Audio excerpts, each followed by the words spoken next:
One thing for me as I've built my business over the years, YouTube and YouTube ads specifically has felt so overwhelming, like an entirely massive platform that I've had to figure out. So by coming to the Incubator, it's given me this opportunity to demystify something that is really so important for the growth of my business, but has felt so intimidating. So when I first heard about the YouTube ads incubator, I was concerned that I wasn't ready for it. I felt like I should have some previous knowledge that would make me more ideal as an incubator client. But what's been so great is that as I've come and I've learned, I've realized that it's perfect for anyone at any stage of their business.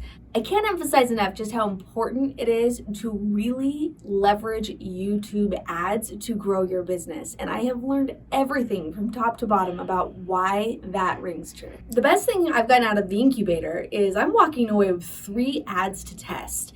And that has felt so overwhelming to me in the past, not knowing exactly how I should write scripts or how good or not good the production value needs to be. So I've learned, and then I've also created, and I'm walking away ready to test something, and that's amazing. If someone were to ask me if YouTube Ads Incubator was right for them, really, there's only one question. Are you ready to grow your business? And if you're ready to grow your business, especially leveraging YouTube ads, there's no better place to get a crash course on what's going to work and then start trying something, start testing something right away.